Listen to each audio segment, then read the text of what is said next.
Hello everyone, मैं शुभा शर्मा स्वागत करती हूँ आप सभी लोगों का आपके अपने चैनल जीएस बाय शुभा में।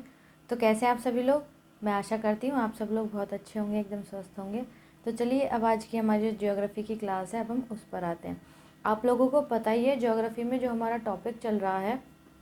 पहली बात तो ज्योग्राफी के अंदर हम वर्ल्ड ज्योग्राफी के बारे में पढ़ रहे हैं, और उसके अंदर भी जो हमारा टॉपिक चल रहा है वो हम जो हमारा सोलर सिस्टम है, यानी कि हमारा जो सौर मंडल है, उसके बारे में अभी हम धीरे धीरे जान रहे हैं, पढ़ रहे हैं। ठीक है, जल्दबाजी कुछ नहीं है। क्योंकि कराने के लिए तो एक मंथ में ही कोर्स कंप्लीट हो सकता है, बट उससे कोई फ़ायदा नहीं है। ठीक है, तो जो बेसिक से पढ़ रहे हैं ना, बिल्कुल उनके लिए है ये क्लास, उनके लिए ये क्लास ज़्यादा बेनिफिट देगी। ओके, तो सौर मंडल में भी हम आज क्या पढ़ने वाले हैं?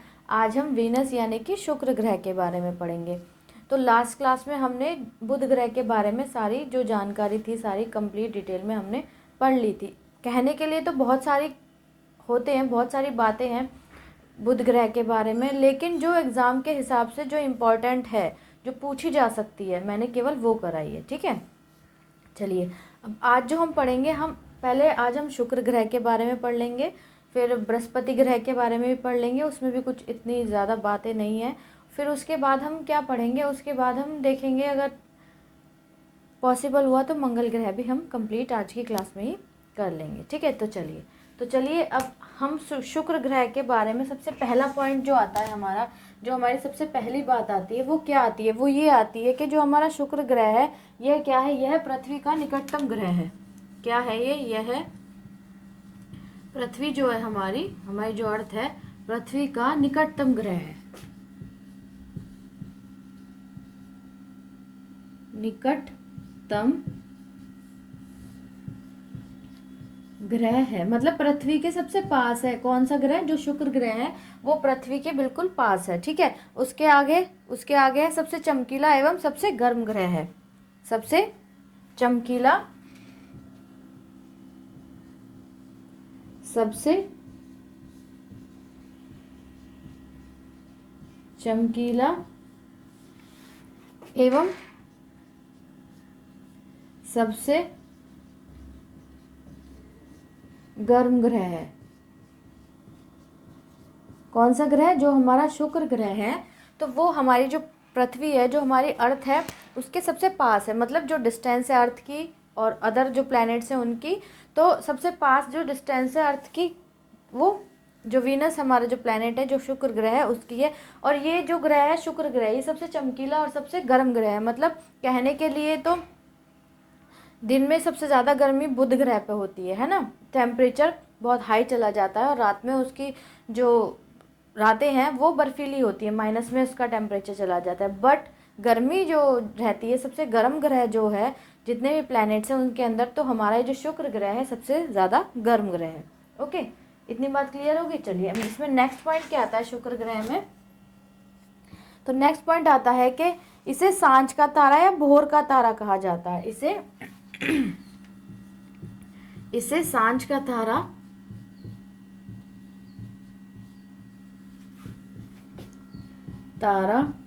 या भोर का तारा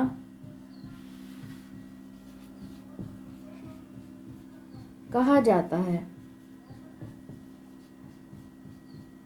किसको कहा जाता है? जो हमारा ये शुक्र ग्रह है जिसके बारे में हम पढ़ रहे हैं, जो वीनस है, उसको सांझ का तारा या भोर का तारा कहा जाता है, क्योंकि यह शाम को पश्चिम दिशा में तथा सुबह को पूर्व दिशा में आकाश में दिखाई पड़ता है। क्यों कहा जाता है? क्योंकि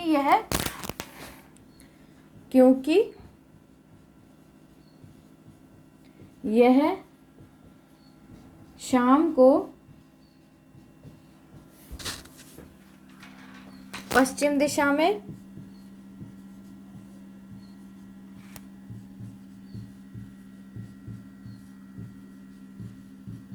तथा सुबह को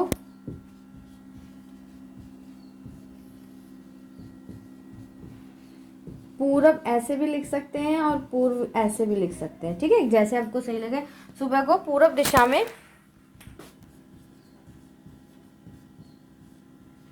आकाश में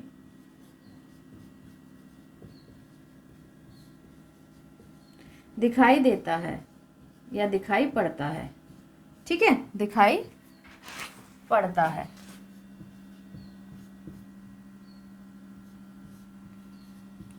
तो जो हमारा शुक्र ग्रह है, कौन सा ग्रह, जो हमारा शुक्र ग्रह है, वीनस जो है, तो इसे हम क्या बोलते हैं, इसे हम सांझ का तारा और भोर का तारा भी बोलते हैं। क्यों बोलते हैं, क्योंकि शाम के टाइम तो ये पश्चिम दिशा में, जो हमारी वेस्ट डायरेक्शन है उसमें दिखाई देता है, और सुबह के टाइम मॉर्निंग में ये पूर्व दिशा की तरफ दिखाई देता है चमकता हुआ, तो इसलिए इसको हम सांझ का तारा और भोर का तारा बोलते हैं। ठीक है, तो आई होप ये पॉइंट आपको क्लियर हो गया होगा। चलिए अब नेक्स्ट पॉइंट आता है। नेक्स्ट पॉइंट क्या आता है, यह अन्य ग्रहों के विपरीत क्लॉकवाइज चक्रण करता है। यह अन्य ग्रहों के विपरीत, अन्य ग्रहों के विपरीत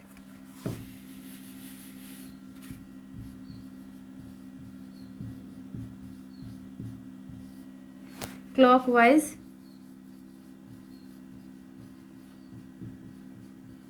चक्रण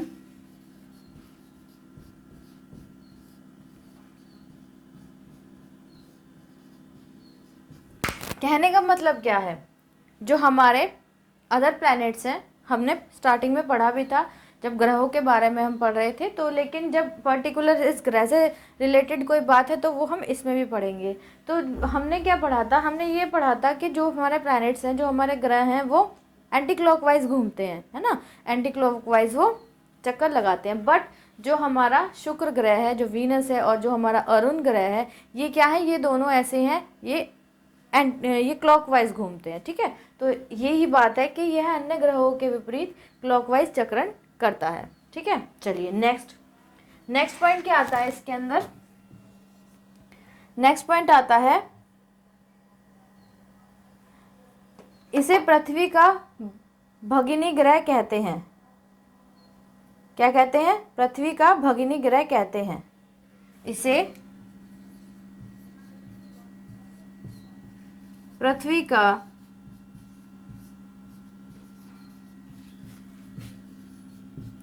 भगिनी या जुड़वा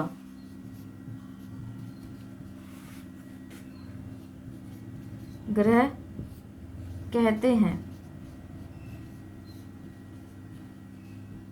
किसको कहते हैं, शुक्र को, यानी कि वीनस को क्या पृथ्वी का भगिनी या फिर जुड़वा ग्रह कहते हैं। क्यों कहते हैं, क्योंकि घनत्व, आकार एवं व्यास में पृथ्वी के समान है। क्यों कहते हैं, क्योंकि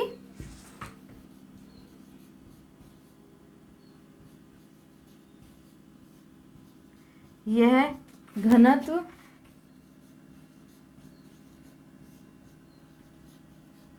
आकार एवं व्यास में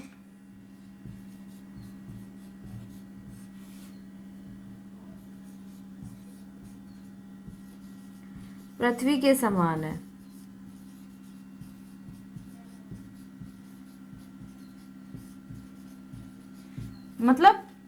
मतलब है कि जो हमारा, जो कौन सा ग्रह, जो हम जिसके बारे में पढ़े, जो वीनस है हमारा, जो शुक्र ग्रह है, ये पृथ्वी का भगिनी यानी जुड़वा ग्रह इसको कहते हैं। ट्विंस एक तरीके से कह सकते हैं। क्यों कहते हैं, क्योंकि इसके साइज में, घनत्व, डेंसिटी में, और इसके डायमीटर में ये बिल्कुल एज इट इज़ ऐसा है जैसे हमारा अर्थ, जैसी हमारी अर्थ है। मतलब जितनी हमारी अर्थ की डायमीटर है उतनी ही वीनस की डायमीटर है। जितनी हमारी अर्थ का क्या है, साइज़ है, उतना ही वीनस का साइज़ है। और जितना इसका घनत्व है, जितनी अर्थ की डेंसिटी है, उतनी ही वीनस, जो हमारा ग्रह है, जो हमारा शुक्र ग्रह है, उसका उतना ही घनत्व है, उतनी ही उसकी डेंसिटी है। तो इस वजह से इसको हम क्या बोलते हैं, इस वजह से हम इसको पृथ्वी का जुड़वा ग्रह या फिर ट्विंस बोलते हैं। ठीक है, ट्विंस प्लैनेट।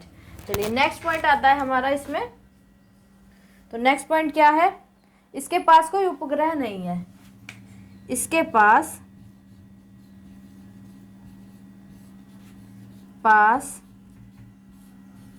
कोई उपग्रह नहीं है।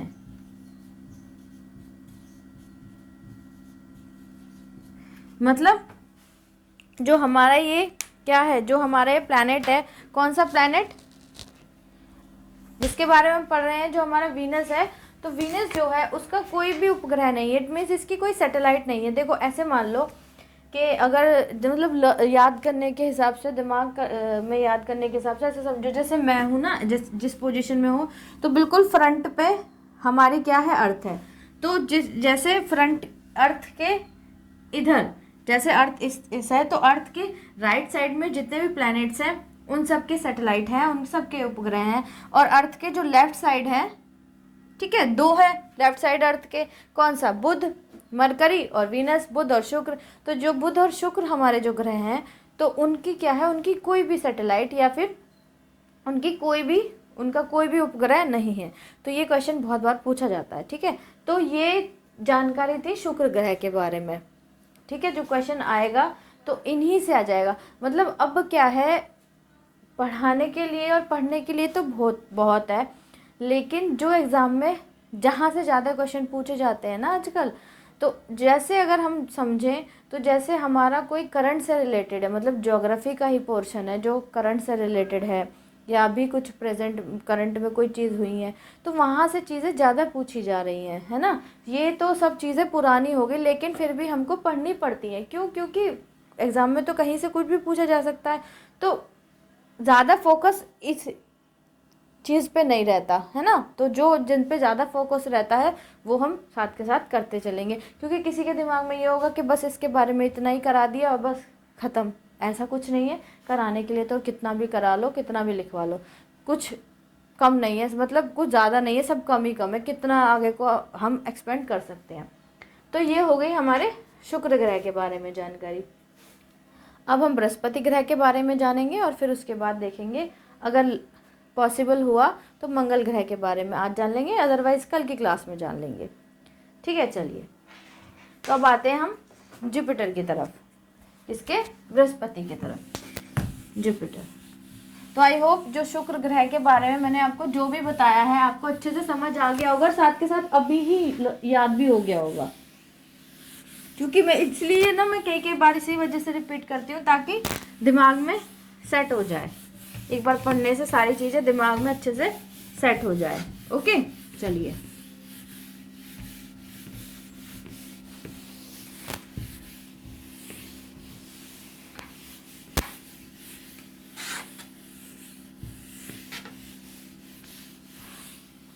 अब आता है हमारा बृहस्पति या फिर जुपिटर।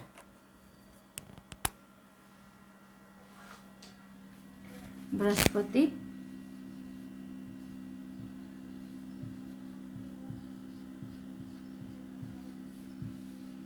जुपिटर।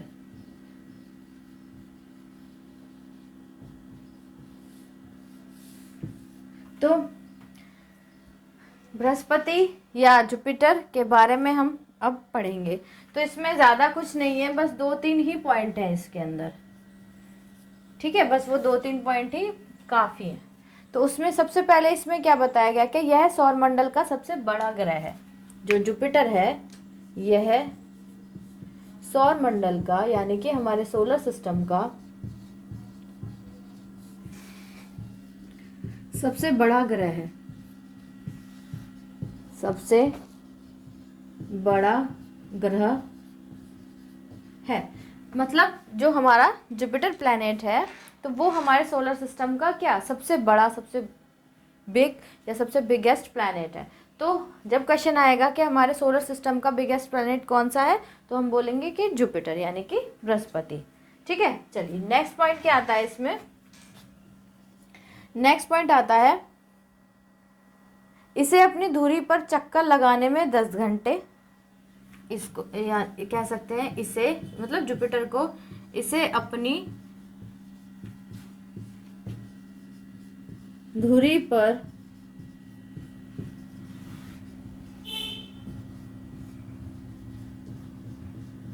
चक्कर लगाने में 10 घंटे सबसे कम,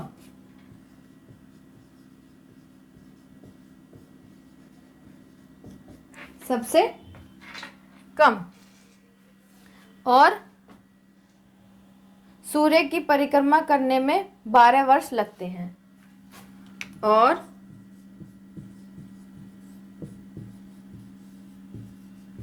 सूर्य की परिक्रमा करने में 12 वर्ष लगते हैं।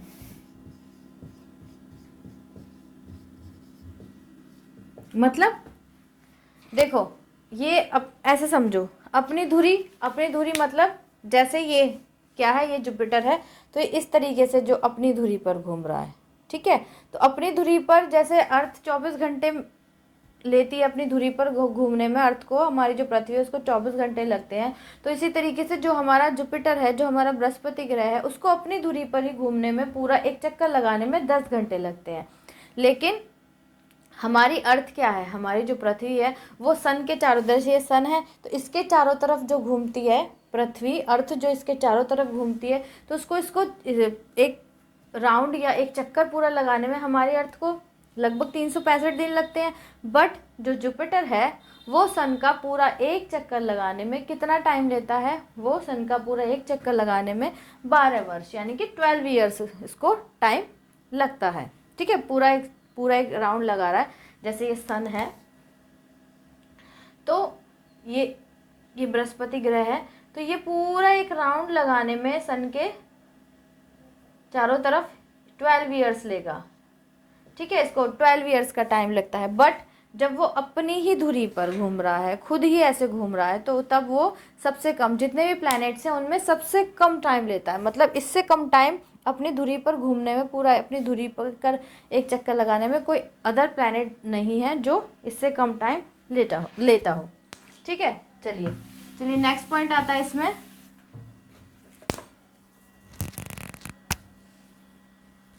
बृहस्पति का द्रव्यमान सूर्य के द्रव्यमान का लगभग 1000वां भाग है। तो हम कह सकते हैं कि बृहस्पति का द्रव्यमान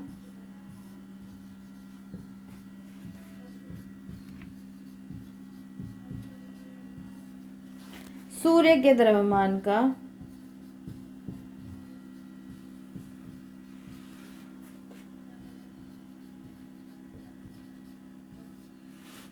1000वां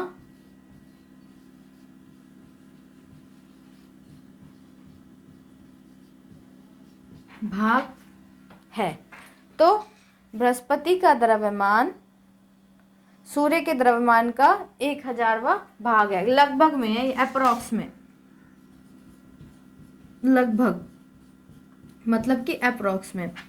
जो बृहस्पति है, जो हमारा जुपिटर है, तो उसका जो मास है वो जो हमारे सन है उसका 1000वां पार्ट है अप्रोक्स में, है ना। सन के मास का मतलब सूर्य के द्रव्यमान का लगभग 1000वां भाग है। जितना जैसे सूर्य का, जैसे ये है ना, सन है, ये हमारा ये सूरज है, तो ये पूरा इसका एक द्रव्यमान हो गया है। ऐसे मान लीजिए, समझने की कोशिश कीजिए।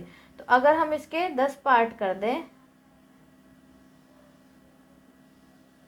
1 2 3 4 5, 1 2 3 4 5 6 7 8, एक और कर लीजिए, तो ये 10, तो ये पूरा तो सूरज का द्रव्यमान हो गया, मास हो गया, ठीक है। लेकिन ये जो है एक पार्ट है, तो ये किसका मास हो गया, ये बृहस्पति का, मतलब कि जुपिटर का मास हो गया। तो लगभग सूर्य के द्रव्यमान का 1000वां भाग है किसका द्रव्यमान, बृहस्पति का, यानी कि जुपिटर का, ठीक है। चलिए नेक्स्ट पॉइंट और लास्ट पॉइंट क्या आता है इसमें, इसकी जो सैटेलाइट है, इसका जो उपग्रह है, इसके उपग्रह क्या नाम है उसका, जुपिटर की के सैटेलाइट है जो, उसका क्या नाम है, गैनीमेड। क्या है, गैनीमेड।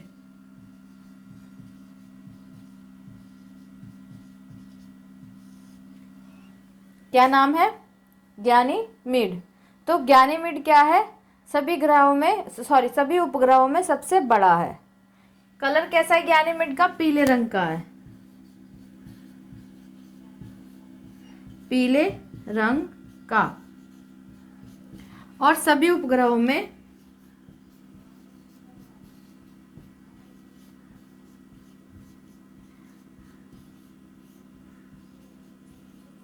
सबसे बड़ा।